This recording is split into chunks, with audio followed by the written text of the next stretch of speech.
Academy students. और अब हम शुरू करेंगे अपने फाइनल संडे टेस्ट की डिस्कशन।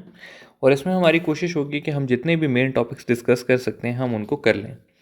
तो यहाँ पर सबसे पहला सवाल आता है कि what is true for a distance and displacement of a body moving in a curve path. ठीक है, तो स्टूडेंट्स ये पाथ डिपेंडेंट बात होती है कि अगर पाथ आपके पास स्ट्रेट होगा, ठीक है, तो स्ट्रेट पाथ में याद रखना है कि डिस्टेंस और डिस्प्लेसमेंट इक्वल हो जाते हैं। और स्ट्रेट के अलावा अगर कोई भी और पाथ होगा, एनी अदर पाथ, तो आप लोगों ने याद रखना है कि distance will be more then displacement, और कभी भी डिस्टेंस डिस्प्लेसमेंट से कम नहीं हो सकती। ठीक है, तो अगर यहाँ पर लिखा हुआ है कर्व पाथ, तो आप लोगों को ये बात समझ आ जानी चाहिए कि distance will be greater than displacement.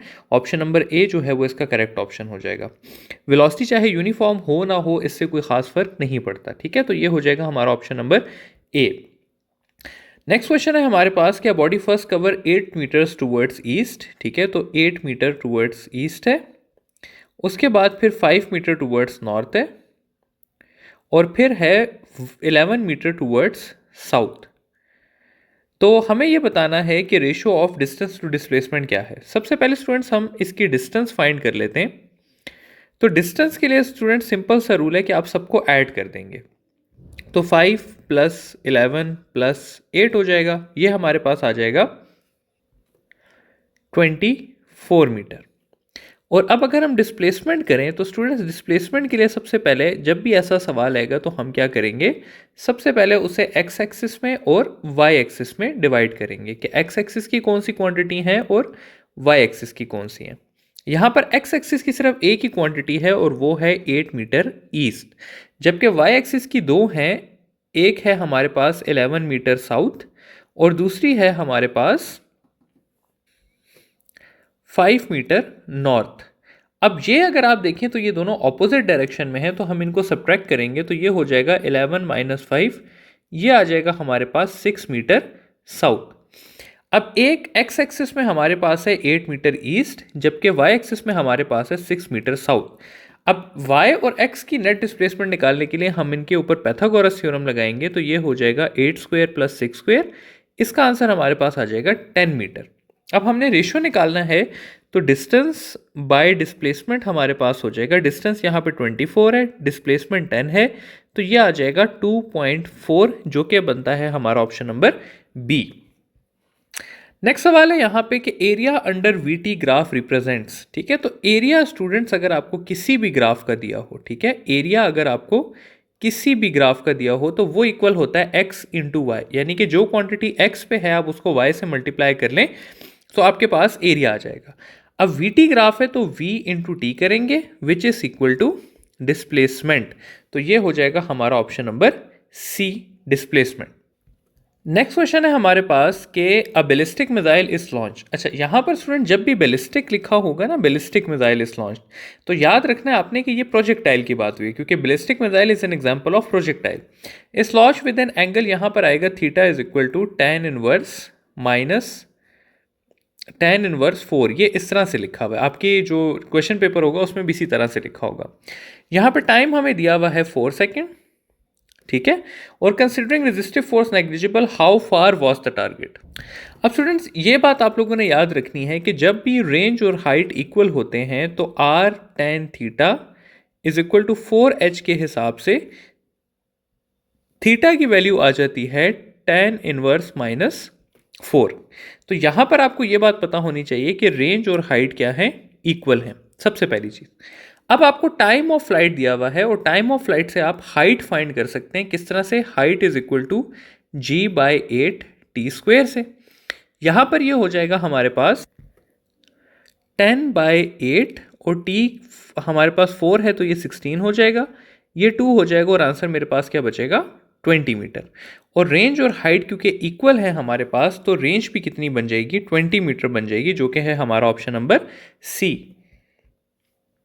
Next question है कि when you release an inflated but untied balloon it flies across the room, it is explained by Newton third law of motion. किस तरह से, ये आपकी बुक में भी mention है, न्यूमेरिकल्स में से, वो सॉरी शॉर्ट आंसर्स में से लिया गया है कि जब भी आप बैलून को रिलीज करेंगे तो एयर जो है वो as a action force act करेगी, और उसके रिजल्ट में जो बैलून है उसके रिएक्शन में वो फ्लाई करेगा। तो एक्शन और रिएक्शन कौन से लॉ से एक्सप्लेन होता है? न्यूटन थर्ड लॉ से। तो इसका आंसर हो जाएगा Newton third law of motion.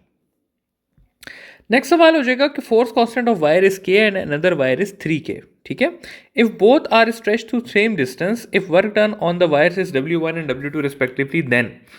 अच्छा, अब यहाँ पे स्टूडेंट्स वर्क और के का बेसिकली हमें बोला गया है। तो work equal to potential energy होता है which is equal to half KX² होती है।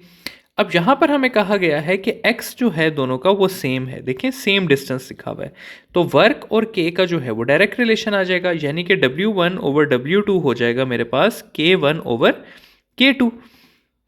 अब यहाँ पर हमें कहा हुआ है कि फर्स्ट k है और दूसरा जो है वो 3K है, ये कैंसिल हो जाएगा और W1 ओवर W2 का आंसर मेरे पास आ जाएगा 1/3। ठीक है, या मैं W2 को लिख सकता हूँ, W2 को मैं लिख सकता हूँ 3W1। तो ये हो जाएगा हमारे पास ऑप्शन नंबर सी कि W2 is equal to 3W1। Next question आ जाता है कि a force of 3I plus 4J acts on a body and move it 5 metre in positive y axis, work done by the forces. अच्छा, यहाँ पर force students हमें directly दी हुई है 3I प्लस 4J, जबकि जो डिस्प्लेसमेंट है वो हमें दी हुई है 5 मीटर इन y एक्सिस। तो y एक्सिस का मतलब क्या होता है? j होता है। ठीक है, अब ये निकालने के बाद हम सिंपली इसका f डॉट डी कर लेंगे। f यहाँ पर हमारे पास आ जाएगा 3I प्लस 4J और d हमारे पास आ जाएगा 5J। तो यहाँ पे 4J और 5 सिर्फ मल्टीप्लाई होगा क्योंकि i के साथ 0 है, तो 3 इंटू 0 हो जाएगा प्लस 4 इंटू 5 हो जाएगा। तो ये हमारे पास बच जाएगा 20 जूल आंसर, जो कि है हमारा ऑप्शन नंबर सी। नेक्स्ट सवाल यहाँ पर हमारे पास आ जाता है कि atmosphere is held to the earth by, तो इसका आंसर है ग्रेविटी। ये डायरेक्ट सवाल है, इसमें कोई कॉन्सेप्ट नहीं, बस आपको पता होना चाहिए कि एटमॉस्फेयर क्यों अर्थ के ऊपर मौजूद है, ग्रेविटी की वजह से। नेक्स्ट क्वेश्चन है कि kinetic energy of a moving body is equal to 4 times of its momentum, यानी कि काइनेटिक एनर्जी जो है वो 4p के इक्वल है। ठीक है, तो वेलोसिटी बतानी है। अब हमारे पास तीन चीज़ें हैं, काइनेटिक एनर्जी, मोमेंटम और वेलोसिटी, और हमें ये बताना है कि वेलोसिटी कितनी होगी। तो काइनेटिक एनर्जी को मैं 4p कर लूँगा, यहाँ पर आ जाएगा p इंटू ये कैंसिल हो जाएगा और v हमारे पास आ जाएगा 8 मीटर पर सेकेंड, जो कि है हमारा option number C. Next question आ जाता है कि a particle is acted upon by a force of constant magnitude which is always perpendicular to the velocity of a particle. तो स्टूडेंट, जो फोर्स कांस्टेंट हो और हमेशा परपेंडिकुलर हो वेलोसिटी के, तो that is actually centripetal force, क्योंकि centripetal force हमेशा एक्ट करती है परपेंडिकुलर टू द वेलोसिटी। तो अगर सेंट्रीपिटल फोर्स लग रही हो तो मोशन ऑफ अ बॉडी कैसा होगा? तो हमें ये बात पता है कि it will move in a circular path. तो ऑप्शन नंबर सी जो है वो हमारा करेक्ट ऑप्शन हो जाएगा। नेक्स्ट सवाल है कि body is rotating in a circle with a uniform angular acceleration, what can be said about it's tangential velocity.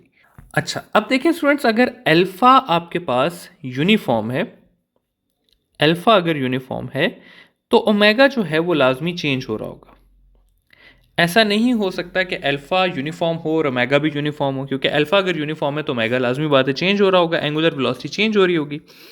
और अगर एंगुलर वेलोसिटी चेंज हो रही है तो इसका मतलब है कि बॉडी इस तरह से रोटेट कर रही है कि फॉर एग्जांपल अगर पहले 0 से स्टार्ट हुई तो अब 5 होगी, फिर 10 होगी, फिर 15 होगी, फिर 20 होगी, क्योंकि उसकी या स्पीड अप कर रही होगी या स्लो डाउन हो रही होगी। तो इस हिसाब से अगर हम देखें तो टेंजेंशियल वेलोसिटी का जो मैग्नीट्यूड है वो तो चेंज हो रहा है, हमें सामने नजर आ रहा है कि बॉडी स्पीड अप कर रही है। और टेंजेंशियल वेलोसिटी का डायरेक्शन वैसे भी कभी सेम नहीं रहता। देखें हर पॉइंट पे क्या हो रहा होता है, चेंज हो रहा होता है। तो डायरेक्शन भी क्या हो रहा है, इसका चेंज हो रहा है। तो यहां पर हम कहेंगे कि इसका डायरेक्शन भी चेंज होगा और मैग्नीट्यूड भी चेंज होगा। तो बोथ ए एंड बी जो है वो करेक्ट आंसर है, सी ऑप्शन इसका हो जाएगा। नेक्स्ट सवाल है कि if a radius of a moving body with constant angular velocity decreases, ठीक है, then magnitude of centripetal force acting on it. अब देखिए स्टूडेंट, सेंट्रीपिटल फोर्स की ना दो इक्वेशंस हैं। सबसे पहली है mv²/r और दूसरी है mr⍵²। अब अगर ओमेगा को कांस्टेंट रखा जाए तो एफ और आर का डायरेक्ट रिलेशन है, और अगर वी को कांस्टेंट रखा जाए तो एफ और आर का इनवर्स रिलेशन है। अब यहां पर हमें एंगुलर वेलोसिटी कांस्टेंट, यानी कि ये वाला केस लेके हम आगे चलेंगे। और अब हमने कहा है कि रेडियस डिक्रीज कर रहा है, तो आर अगर डिक्रीज करेगा तो फोर्स भी डिक्रीज करेगी। ऑप्शन नंबर बी जो है वो इसका करेक्ट ऑप्शन हो जाएगा। नेक्स्ट सवाल है कि two bodies A and B are rotating with same speed if ratio of their radii is 1:2 ratio of their angular velocities will be. अच्छा, अब स्टूडेंट्स यहाँ पे लीनियर और एंगुलर वेलोसिटी का बेसिकली रिलेशन पूछा है, तो v इक्वल होता है आर ओमेगा के। अब यहाँ पर हमें कहा गया है कि लीनियर क्वांटिटी सेम है। कैसे? यहाँ पर लिखा हुआ है कि सेम स्पीड, तो ओमेगा और आर का क्या रिलेशन बन जाएगा? इनवर्स बन जाएगा। तो if the ratio of their radii is 1:2 radio of their angular velocities will B 2:1, क्योंकि इनवर्स हो जाएगा, तो इसका आंसर हो जाएगा बी 2:1। ये हो जाएगा हमारा करेक्ट ऑप्शन। नेक्स्ट सवाल है यहाँ पे कि how much angular displacement will the minute hand cover in 30 seconds. ठीक है, अब यहाँ पर देखने की बात ये स्टूडेंट्स के आपसे पूछा हुआ जो है वो मिनट हैंड का है, लेकिन गिवन आपको सेकेंड्स है। तो सबसे पहला स्टेप्स आपका क्या होगा कि आपको 30 सेकेंड को कन्वर्ट करना होगा मिनट में। तो 30 सेकेंड क्या होते हैं हमारे पास? 30 सेकेंड इक्वल होता है हाफ मिनट हमारे पास। ये आ गया हमारे पास कन्वर्जन। अब हमें ये बात पता है कि मिनट हैंड 60 मिनट में एक रेवोल्यूशन या 2 पाई रेडियन मूव करता है। तो एक मिनट में वो मूव करेगा 2 पाई बाय 60 रेडियंस, और हमें क्योंकि हाफ का फाइंड करना है तो हाफ मिनट में it will take half into 2 pi by 60। ये 2 से कैंसिल हो जाएगा, और पाई बाय 60 जो है रेडियन, वो इसका करेक्ट ऑप्शन आ जाएगा। ऑप्शन नंबर सी जो है ये हमारा करेक्ट ऑप्शन हो जाएगा। नेक्स्ट है जी कि tuning of a radio is an example of. तो स्टूडेंट्स ये आपकी बुक की लाइन है कि tuning of a radio is an example of electrical resonance. ठीक है, और अगर आपसे माइक्रोवेव का पूछें तो माइक्रोवेव इज मैकेनिकल रेजोनेंस। ठीक है, तो ये आपको पता होना चाहिए कि tuning of radio is an example of electrical resonance. Next सवाल है कि time period of simple pendulum at Karachi is T while its time period at Murree is T what is the relation between the two time period. ये आपकी book से लिया गया है question again. तो स्टूडेंट्स याद रखें कि जितना आप हाइट पे जाते हैं, ठीक है, तो वैल्यू ऑफ जी डिक्रीज करती है। अब टाइम का और जी का इन्वर्स रिलेशन है, क्योंकि T is equal to 2 pi under root L by G. तो इस हिसाब से जितना टाइम कम हो, जितना आपके पास हाइट ज़्यादा होगी उतना ज़्यादा जी आपके पास कम होगा, और उतना ज़्यादा टाइम आपके पास ज़्यादा होगा। तो इस हिसाब से क्योंकि मरी की हाइट ज़्यादा होती है, इसलिए मरी का टाइम पीरियड भी क्या होगा? ज़्यादा होगा। तो time period of Murree will be more than time period of Karachi. Option number C जो है वो हमारा करेक्ट ऑप्शन हो जाएगा। नेक्स्ट सवाल आता है कि while deriving equation for mass spring system which quantity should be kept small. तो स्टूडेंट्स याद रखिएगा कि आप किसी का भी निकाल रहे हो ये टाइम पीरियड, चाहे पेंडुलम हो, चाहे मैस स्प्रिंग सिस्टम हो, चाहे स्केल हो, कोई भी अगर एसएचएम है, तो ये बात याद रखिए कि एम्पलीट्यूड स्मॉल रखा जाता है। ठीक है, क्योंकि जितना ज़्यादा एम्पलीट्यूड होगा उतनी ज़्यादा रेजिस्टिव फोर्सेज होंगी, उतना ज़्यादा एरर आने का चांस होगा। तो जितना ज़्यादा एम्पलीट्यूड स्मॉल होगा उतना बेहतर होता है, क्योंकि एम्पलीट्यूड पे वैसे भी टाइम पीरियड डिपेंड नहीं करता। लेकिन एम्पलीट्यूड स्मॉल करने से क्या होता है कि रेजिस्टिव फोर्सेस कम हो जाती हैं ड्यूरिंग द मोशन। तो मोशन जितना कम होगा उतनी रेजिस्टिव फोर्सेस कम होंगी, उतना बेटर आपका एक्सपेरिमेंट परफॉर्म होगा। तो एम्पलीट्यूड ऑफ वाइब्रेशन को स्मॉल रखना चाहिए। नेक्स्ट है जी हमारे पास क्या, mass spring system when release from extreme position takes 2 second to cover a distance equal to 2 times of amplitude. यहाँ पे सबसे पहले समझने वाली बात यह है कि 2 time of amplitude basically half vibration होती है। ठीक है, क्योंकि एक वाइब्रेशन में 4 एम्पलीट्यूड होते हैं। तो अगर एक बॉडी यहाँ से गई, उसने एक एम्पलीट्यूड कवर किया, ये एक्सट्रीम पोजीशन है, ये मीन है, ये फिर दूसरी एक्सट्रीम है, और ये उसने दूसरा किया, तो यानी कि उसने हाफ वाइब्रेशन कवर की। और हाफ वाइब्रेशन के लिए टाइम कितना लगता है? हाफ वाइब्रेशन के लिए स्टूडेंट्स 2 सेकेंड्स लगते हैं। ठीक है, इसमें लिखा हुआ है कि हाफ वाइब्रेशन के लिए 2 सेकेंड लग रहे हैं। तो how much time will it take to move from mean to a distance half of amplitude, यानी कि अब वो मीन से x0/2 तक कितना आएगी, ये बेसिकली हमारा सवाल है। तो यहाँ पे स्टूडेंट सबसे पहले अगर हम टाइम पीरियड निकालें तो हाफ का अगर 2 सेकेंड है तो टाइम पीरियड हमारे पास आ जाएगा 4 सेकेंड। ठीक है, अब यहाँ पर हमसे पूछा है कि मीन से x0/2 तक का डिस्टेंस कितना है। तो ये बात हमें पता होनी चाहिए कि मीन से x0/2 तक का जो टाइम लगता है वो होता है t/12। तो ये हो जाएगा मेरे पास 4/12 विच इज इक्वल टू 1/3। ये हो जाएगा हमारा ऑप्शन नंबर डी 1/3। अगर यही हमसे एक्सट्रीम से x0/2 तक का पूछा होता तो हम t/6 करते। ठीक है, और उसका आंसर आ जाता हमारे पास t/6 यानी कि 4/6 या 2/3।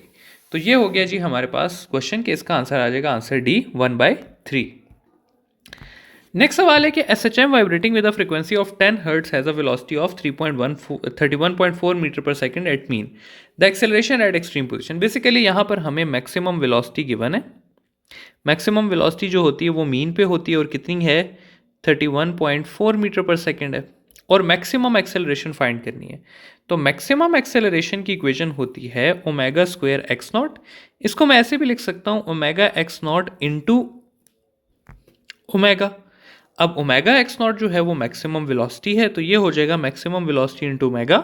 यहाँ पर मैक्सिमम वेलोसिटी है हमारे पास 31.4, ये हो जाएगा मेरे पास, और साथ ही हो जाएगा 2 इंटू 3.14 इंटू 10।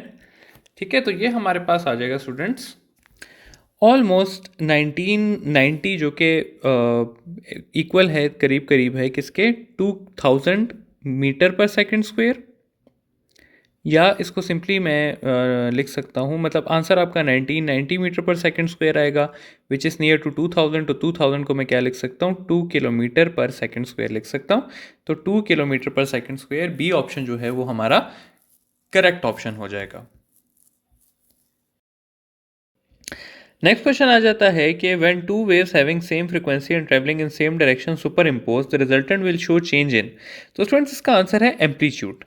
ठीक है, सुपर इम्पोज होने से क्या होता है, पहले तो सेम फ्रीक्वेंसी और सेम डायरेक्शन है, तो ये आपके पास इंटरफेरेंस करेंगी। सुपर इम्पोज में हमारे पास तीन चीज़ें आ जाती हैं, एक इंटरफेरेंस आ जाती है, एक हमारे पास बीट्स आ जाती है, और आखिरी चीज़ हमारे पास स्टेशनरी वेव्स आ जाती है। ठीक है, और जब भी दो वेव्स सेम डायरेक्शन में सेम फ्रीक्वेंसी से ट्रैवल कर रही हूँ तो वो हमेशा इंटरफेरेंस करेंगी। जब सेम डायरेक्शन में डिफरेंट फ्रीक्वेंसी के साथ ट्रैवल कर रही हूँ तो वो बीट्स बनाएंगी, और जब ऑपोजिट डायरेक्शन में सेम फ्रीक्वेंसी के साथ ट्रैवल कर रही हूँ तो वो क्या क्या कहूँगी, स्टेशनरी वेव्स बनाएंगी।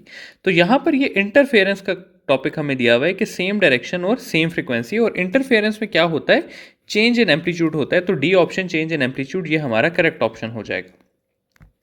नेक्स्ट सवाल है कि which of the following statements is not true regarding transverse wave. इनमें से कौन सी इक्वेशन ठीक, कौन सी बात ठीक नहीं है। ठीक है, ट्रांसवर्स वेव से रिलेटेड। तो पहली चीज के वाइब्रेट परपेंडिकुलर टू प्रोपगेशन, ये बात ठीक है। Transverse wave die slowly in liquids, तो ये बात गलत है, क्योंकि transverse wave die rapidly in liquids. ठीक है, रैपिडली इन लिक्विड्स में डाई करती हैं, ज़्यादा देर नहीं रह सकती। Increasing the time period will increase the wavelength, ये बात भी ठीक है। तो ये जो बी स्टेटमेंट है ये गलत है, तो ऑप्शन नंबर बी जो है वो हमारा करेक्ट आंसर हो जाएगा। नेक्स्ट सवाल है कि according to Newton concept of speed of sound during rarefaction temperature of environment in which the wave is travelling will increase या डिक्रीज या रिमेन सेम। तो देखिए स्टूडेंट्स, न्यूटन ने कहा था कि propagation of sound is isothermal process. ठीक है, यानी कि अगर मैं कंप्रेशंस और रेयरफेक्शंस को देखूं, मैं कंप्रेशन और रेयरफेक्शंस को अगर देखूं, तो ड्यूरिंग कंप्रेशन क्या होगा, टेम्परेचर इंक्रीज होगा, और टेम्परेचर को इंक्रीज ना होने के लिए, क्योंकि आइसोथर्मल में क्या होगा, टेम्परेचर सेम रहना चाहिए, तो टेम्परेचर के इंक्रीज को ना होने के लिए क्या होगा कि हीट विल स्केप, और जब हीट इन्वायरमेंट में आएगी तो इन्वायरमेंट का टेम्परेचर क्या होगा, ज़्यादा हो जाएगा।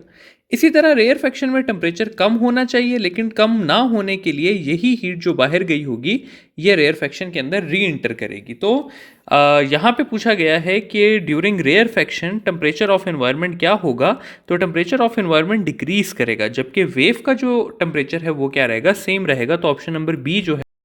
नेक्स्ट सवाल हमसे ये किया हुआ है कि if we compare speed of sound in solid liquids and gases then what is the correct order for velocity of sound. इनमें से कौन सा ऑर्डर वेलोसिटी फॉर साउंड के लिए करेक्ट है। तो देखिए स्टूडेंट्स, वेलोसिटी जो है वो डायरेक्टली प्रोपोर्शनल होती है यंग्स मॉडुलस के, इलास्टिसिटी के। अब इलास्टिसिटी जो है वो सबसे ज़्यादा सॉलिड्स की होती है, फिर लिक्विड्स की होती है, फिर गैसेस की होती है। तो इस हिसाब से सबसे ज़्यादा जो वेलोसिटी होगी वो सॉलिड्स में होगी, फिर लिक्विड्स में होगी, और फिर गैसेस में होगी। तो ये आ जाएगा velocity of solid is greater than velocity of liquid which is greater than velocity of gases. तो ऑप्शन नंबर ए जो है वो हमारा करेक्ट ऑप्शन हो जाएगा। नेक्स्ट है जी कि what is the ratio of third harmonic frequency and seventh overtone frequency of stationary wave produce in a close organ pipe. यहाँ पे बेसिकली हमसे F3 और F8 का रेशियो पूछा हुआ है, क्योंकि सेवंथ ओवरटोन का मतलब होता है F8।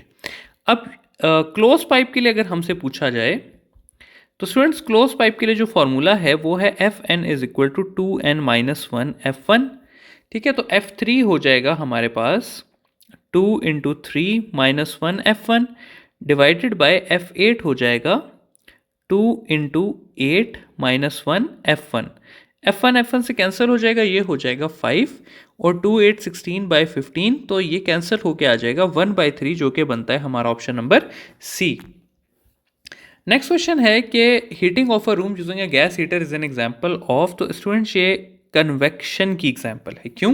क्योंकि जो वाटर वेपर्स होते हैं वो गर्म होते हैं, जो गैस होती है वो गर्म होती है और फिर वो रूम में स्प्रेड होती है। ठीक है, तो क्योंकि वो बाद में स्प्रेड थ्रू द फ्लूइड्स हुआ है, तो फ्लूइड्स के थ्रू जो हीट स्प्रेड होती है उसको हम कहते हैं कन्वेक्शन। तो heating of room is an example of convection. अगर सॉलिड्स में ट्रैवल हो तो इट इज़ कंडक्शन, और अगर डायरेक्ट हीट ट्रांसफर हो तो वो रेडिएशन है। तो अगर यहीं पे लिखा हो कि warming of hands using heater, तो वो हो जाएगा आपके पास क्या, रेडिएशन, क्योंकि हीट डायरेक्टली जो है वो हैंड्स को लग रही है थ्रू हीटर। तो warming of hands is radiation, heating of room is convection. Next सवाल है कि when a piston of a gas of a close system is compress. ठीक है, सबसे पहले आपको ये पता होना चाहिए कि क्लोज सिस्टम में स्टूडेंट्स कोई मैस इंटर नहीं करता। ठीक है, सिर्फ हीट जो है वो इंटर कर सकती है।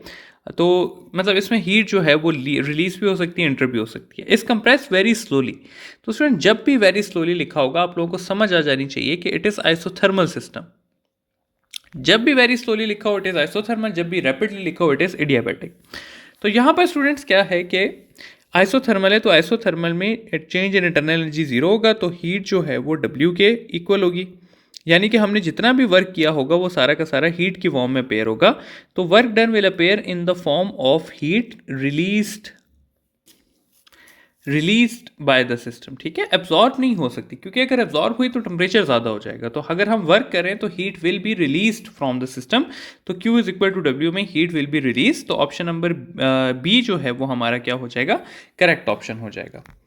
नेक्स्ट सवाल यहाँ पर आ जाता है कि in which of the following processes change of entropy is zero. तो स्टूडेंट्स यहाँ पर ये आप लोगों ने याद रखना है कि एडियाबैटिक प्रोसेस में चेंज ऑफ एंट्रोपी जीरो होती है, क्योंकि एडियाबैटिक में हीट जीरो हो जाती है और एंट्रोपी हमारे पास इक्वल होती है हीट बाय टेम्परेचर। तो जब हीट जीरो हो गई तो एंट्रोपी का चेंज भी क्या हो गया, जीरो हो गया। तो एडियाबैटिक प्रोसेस में एंट्रोपी का चेंज जीरो होता है हमारे पास।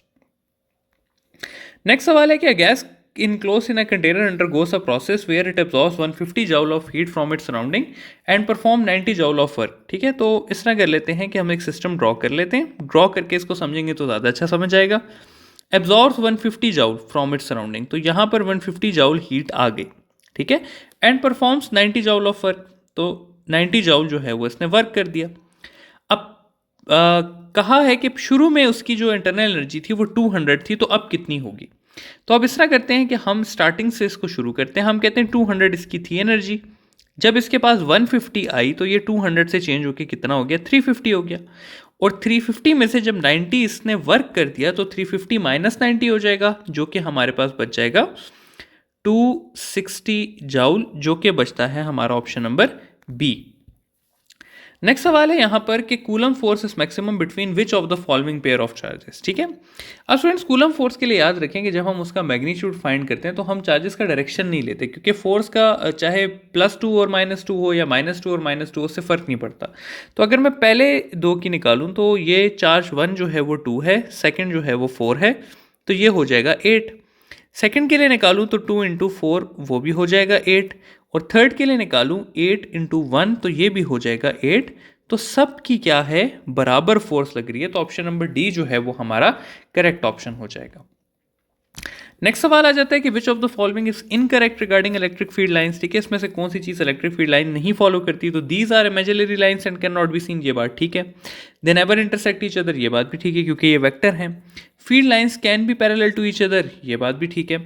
Field lines can leave the charge at any angle, ये बात गलत है क्योंकि field lines can only leave and enter at 90 degree. ठीक है, ये लीफ भी 90 डिग्री पे करेंगे और इंटर भी 90 डिग्री पे करेंगे। फॉर एग्जांपल अगर ये एक पॉजिटिव चार्ज है और किसी फील्ड लाइन ने यहाँ से निकलना है, तो लाइन ऐसे करके नहीं निकल सकती, line must leave perpendicular to charge. ठीक है, तो लाइन ने लीव भी परपेंडिकुलरली करना है और इंटर भी परपेंडिकुलरली करना है, तो ये जो डी ऑप्शन है ये हमारा गलत ऑप्शन हो जाएगा।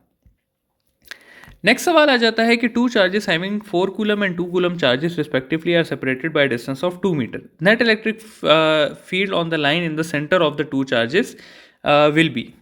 तो स्टूडेंट बेसिकली हमसे ये सवाल किया गया है कि एक 4 कूलम का चार्ज है, एक हमारे पास 2 कूलम का चार्ज है और उनके बीच में जो डिस्टेंस है वो हमारा 2 मीटर है। तो हमें इनके सेंटर में जो नेट फोर्स है वो फाइंड करनी है। ठीक है, अब ये दोनों जो हैं स्टूडेंट्स याद रखिएगा कि ये सिमिलर चार्जेस हैं, दोनों पॉजिटिव हैं, तो सिमिलर के लिए जो नेट इलेक्ट्रिक फील्ड होती है ना, उसके लिए हम लगाते हैं E1 माइनस E2।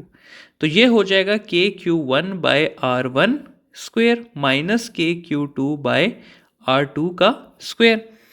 अब यहाँ आ जाएगा K, यहाँ आ जाएगा 4 डिवाइडेड बाय, अगर टोटल डिस्टेंस 2 है तो हाफ तक 1 होगा, ये 1 का स्क्वेयर, माइनस K यहाँ पर आ जाएगा 2, ये 1 का स्क्वेयर, तो ये आ जाएगा 4K minus 2K which is equal to 2 times of coulomb's constant, जो कि है हमारा ऑप्शन नंबर ए। अगर यही ऑपोजिट चार्जेस होते तो कोई डिफरेंस ना होता, बस ये सेंटर में माइनस की जगह क्या लग जाता, प्लस लग जाता, और आपका आंसर इसी तरह से आना था। नेक्स्ट क्वेश्चन आ जाता है हमारे पास, capacitor can only function when it is connected to अ।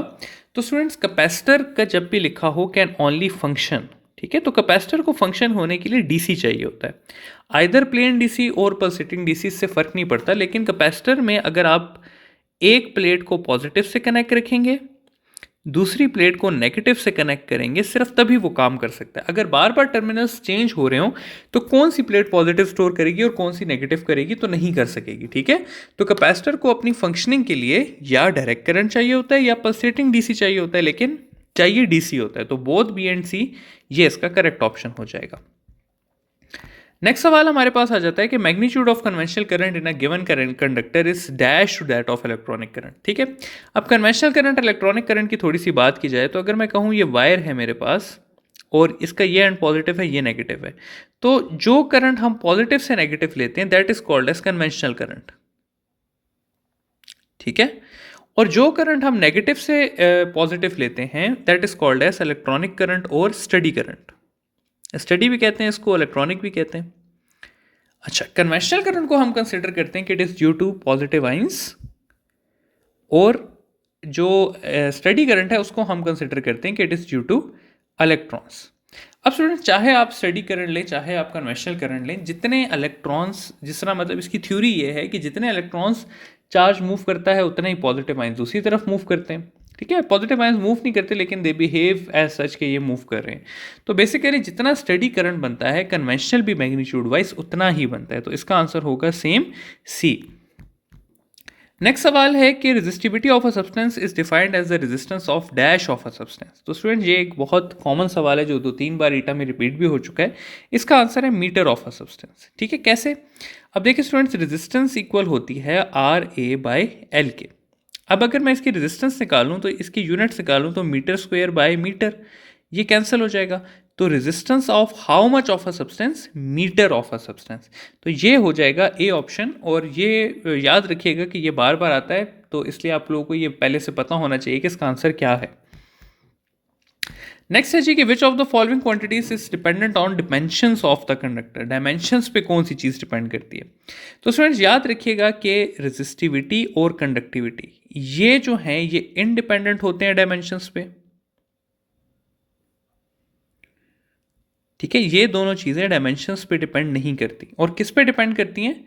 एक टेम्परेचर पे और दूसरा मटेरियल पे। जबकि जो रेजिस्टेंस और कंडक्टेंस है ये हमारे पास डायमेंशन पे डिपेंड करती हैं। तो यहाँ पे हमें बोला हुआ है कि which is dependent on dimensions, तो इसका आंसर हो जाएगा कंडक्टेंस डी। बाकी कोएफिशिएंट ऑफ रेजिस्टेंस रेजिस्टिविटी का दूसरा नाम है, स्पेसिफिक रेजिस्टेंस रेजिस्टिविटी का दूसरा नाम है, कंडक्टिविटी दो डायरेक्टली लिखा हुआ है। तो इसमें एक ही क्वांटिटी ऐसी है जो डायमेंशंस पे डिपेंड करती है और वो क्या है? कंडक्टेंस है, ऑप्शन नंबर डी। नेक्स्ट आ जाता है सवाल हमारे पास कि 3 bulbs of 2 ohm, 4 ohm and 6 ohm are connected in parallel to a 12 volt battery. What is the net power consumed by these 3 bulbs? अच्छा, अब ये बात याद रखिएगा कि पावर की तीन इक्वेशंस होती हैं, power is equal to V I, power is equal to I square R और power is equal to V square by R. अब ये क्योंकि पैरेलल सर्किट है तो पैरेलल सर्किट के लिए हम V square by R equation use करते हैं। तो उसके लिए सबसे पहले हमें नेट रेजिस्टेंस फाइंड करनी पड़ेगी। तो नेट रेजिस्टेंस हो जाएगी 1/2 प्लस 1/4 प्लस 1/6। ये हो जाएगा हमारे पास 12 और 6 प्लस 3 प्लस 2, तो 11/12 ओहम। और इसको जब मैं इन्वर्स करूंगा तो R की वैल्यू आ जाएगी 12/11 ओहम। अब पावर फाइंड करनी है तो पावर हो जाएगा वी स्क्वेयर बाय आर। तो V हमारे पास 12 है तो ये हो जाएगा 12 इंटू 12 डिवाइडेड बाय 12/11। ये 12 से कैंसिल हो जाएगा, 11 ऊपर चला जाएगा और ये हो जाएगा 11 into 12 which is equal to 132। तो ये हो जाएगा हमारे पास C 132 वॉट्स। नेक्स्ट सवाल हमारे पास आ जाता है कि when a neutron enters into a magnetic field B perpendicularly with velocity v its acceleration. तो स्टूडेंट जब न्यूट्रॉन इंटर्स होगा मैग्नेटिक फील्ड में तो मैग्नेटिक फोर्स उस पर नहीं एक्ट करेगी क्योंकि Q V B sine theta. Neutron के ऊपर चार्ज ही जीरो होता है तो फोर्स क्या हो जाएगी, जीरो हो जाएगी। तो अगर उसकी फोर्स नहीं होगी तो उसकी एक्सेलरेशन भी क्या होगी, जीरो होगी। तो ऑप्शन नंबर ए जो है वो क्या होगा करेक्ट, के जीरो। नेक्स्ट है जी कि two bodies A and B of temperature 90 degree Celsius and 10 degree Celsius are brought in thermal contact, which one is the possible thermal equilibrium. ठीक है, अब देखिए स्टूडेंट्स, अगर दो बॉडीज को हम लाए हैं, एक हॉट है एक कोल्ड है, तो heat will flow from hot to cold body और टेम्परेचर जो होगा वो हमारे पास 90 से लेस होगा और 40 से मोर होगा। ठीक है, तो हमें ऐसा देखना है कि 90 से कम और 40 से ज़्यादा। तो 10 और 90 नहीं हो सकता, 50 और 40 हो सकता है, 90 और 0 नहीं हो सकता, 50 और 50 ये भी हो सकता है क्योंकि ये दोनों बातें ठीक है। अब यहाँ पर हमें बोला है कि थर्मल इक्विलिब्रियम इसमें से कौन सा होगा। ठीक है, तो इसका आंसर होगा कि 50 और 50 होगा थर्मल इक्विलिब्रियम, क्योंकि दोनों बॉडीज इसमें क्या होती हैं, सेम टेम्परेचर पे आ जाती हैं। तो 50 एंड 50 जो है वो थर्मल इक्विलिब्रियम है, हीट कहीं से कहीं पे फ्लो नहीं करेगी। तो डी जो है वो हमारा करेक्ट ऑप्शन हो गया कि both bodies are at same temperature. Next है जी हमारे पास कि a test charge enters parallelly into the electric and magnetic field which are also parallel to each other. यानी कि चार्ज एक हमें पॉजिटिव प्लेट दी गई है, एक हमें यहाँ पर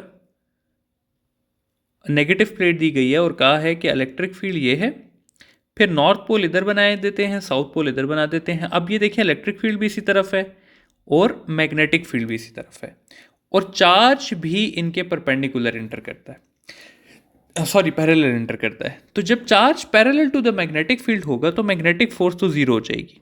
क्यों, क्योंकि Q V B sine zero हो जाएगा, साइन जीरो जीरो होता है तो मैग्नेटिक फोर्स इस पर एक्ट नहीं करेगी। हाँ, इलेक्ट्रिक फोर्स इस पर एक्ट करेगी और वो इसको किस तरफ अट्रैक्ट करेगी, towards, electric force will attract it towards negative terminal. ठीक है, इलेक्ट्रिक फोर्स इसको नेगेटिव टर्मिनल की तरफ अट्रैक्ट करेगी तो it will move in the straight direction towards negative plate, तो it will accelerate towards negative plate. Option number A जो है वो क्या होगा हमारा करेक्ट ऑप्शन हो जाएगा। नेक्स्ट सवाल आ जाता है कि a charge enters into a magnetic field directed towards east direction from north west. ठीक है, यानी कि मैग्नेटिक फील्ड जो है वो टूवर्ड्स ईस्ट है और चार्ज जो है वो आ रहा है फ्रॉम नॉर्थ वेस्ट, यानी कि इस डायरेक्शन से ये नॉर्थ वेस्ट है, ये जा रही है टुवर्ड्स ईस्ट। तो मैग्नेटिक फील्ड ये है और वेलोसिटी ये है। अब देखिए हम स्टूडेंट्स, तो इसका ये जो एंगल बन रहा है, ना ही ये 0 बन रहा है ना ही ये 90 बन रहा है। तो अगर 0 और 90 के अलावा कोई भी और एंगल हो तो पाथ क्या होता है हमारे पास, हेलिकल होता है। तो इसका आंसर क्या हो जाएगा कि ये charge will move in a helical path. तो ऑप्शन नंबर सी जो है वो हमारा करेक्ट ऑप्शन हो जाएगा। नेक्स्ट सवाल आ जाता है कि in mutual induction if a current in the primary coil increases the sides of a coil facing each other will behave as dash of a magnet. ठीक है, अब ये है स्टूडेंट्स के हमारे पास दो कॉइल्स हैं। ये कॉइल नंबर 1 है हमारे पास जो कि हमने कनेक्ट किया हुआ है और ये कॉइल नंबर 2 है जो कि हमने इसके साथ लगाया हुआ है जस्ट के ताकि हमें इसमें इंडक्शन मिले। अब इसके अंदर इस डायरेक्शन में करंट फ्लो कर रहा है और इधर लिखा हुआ है कि प्राइमरी कॉइल का करंट इंक्रीज करता है।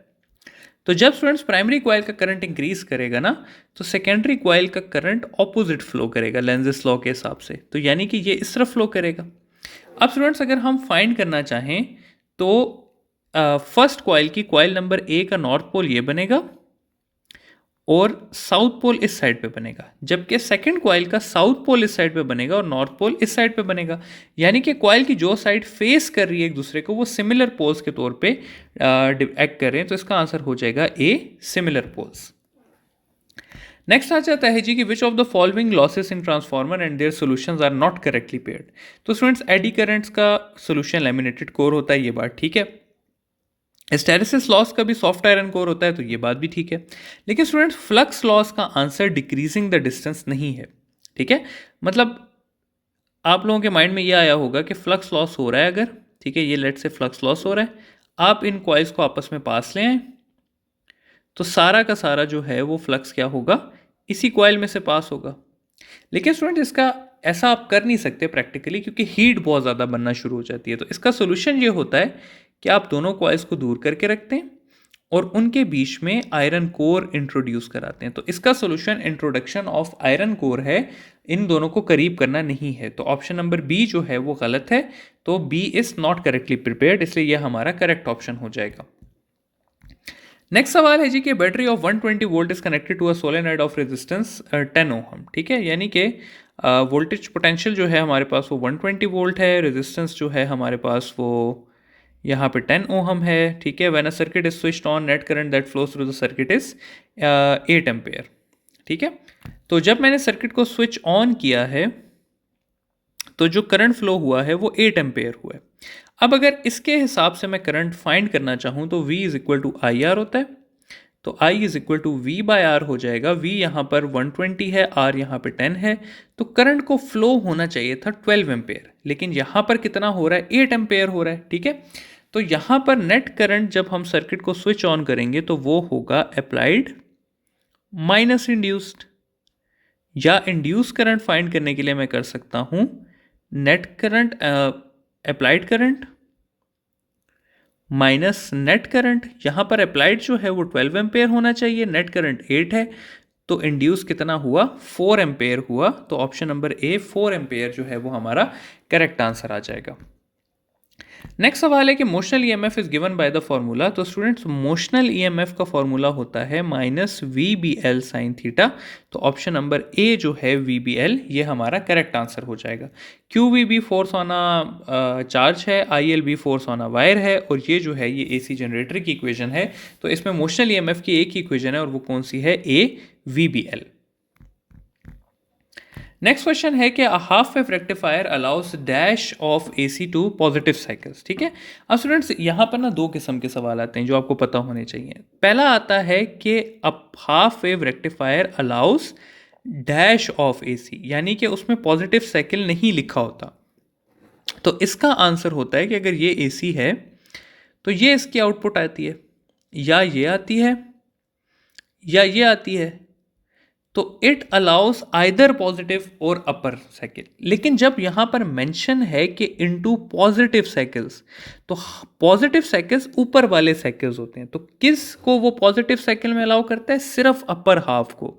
तो जब पॉजिटिव साइकिल ना लिखा हो तो ऑप्शन डी ठीक होगा, लेकिन जब पॉजिटिव साइकिल लिखा होगा तो फिर सिर्फ अपर हाफ इसका आंसर होगा। Option number A is correct, ठीक है, not option number D. Next सवाल आ जाता है कि after a half wave rectification frequency of DC comes out to be 100 hertz, how many waves of input AC were present in 1 second. Half wave rectification में students हमें पता है कि frequency of DC is equal to frequency of AC half wave rectification में। तो अगर frequency of DC 100 है तो फ्रीक्वेंसी ऑफ एसी भी कितनी होगी, 100 होगी। और 100 का क्या मतलब हुआ, 100 वेव्स इन 1 सेकेंड। तो frequency of AC will be 100, यानी कि 100 वेव्स इन 1 सेकेंड। तो ऑप्शन नंबर बी जो है वो हमारा करेक्ट ऑप्शन हो जाएगा। नेक्स्ट सवाल है कि ratio of maximum to minimum wavelength of Balmer series is equal to, ठीक है। तो स्टूडेंट्स मैक्सिमम वेवलेंथ अगर मैंने फाइंड करना है बाल्मर के लिए तो पी की वैल्यू मैं 2 ले लूँगा, क्योंकि बाल्मर के लिए 2 ही होती है, और एन की वैल्यू 3 ले लूँगा। और मिनिमम जब मैंने फाइंड करना है तो P की वैल्यू 2 ही रहेगी, लेकिन N की वैल्यू इनफाइनाइट हो जाएगी। तो 1/λ मैक्सिमम इक्वल हो जाएगा R 1/2 माइनस 1/3। तो इसके थ्रू जब मैं सॉल्व करूंगा तो लेमडा मैक्स का आंसर आ जाएगा 5/36 आएगा और इन्वर्स करके 36/5 आ जाएगा। और लेमडा मिनिमम की जब मैं वैल्यू फाइंड करूंगा तो वो हो जाएगा आर 1/2 माइनस 1/इनफाइनाइट 1/इनफाइनाइट 0 होता है, तो इसका आंसर आ जाएगा लेमडा मिनिमम का सिंपली 4/r। अब इन दोनों को मैं डिवाइड कर दूं अगर, तो यहाँ पर स्टूडेंट्स 4 यहाँ से कैंसिल हो जाएगा 9 से, ये r से कैंसिल हो जाएगा और इसका आंसर मेरे पास आ जाएगा 9:5, जो कि बनता है हमारा ऑप्शन नंबर डी। तो 9:5 is our correct answer. Next सवाल है कि when an electron excites and it moves to the higher shell, तो इसमें से कौन सा स्पेक्ट्रम बनता है? तो स्टूडेंट्स उसका आंसर है लाइन एब्जॉर्प्शन स्पेक्ट्रम। क्यों?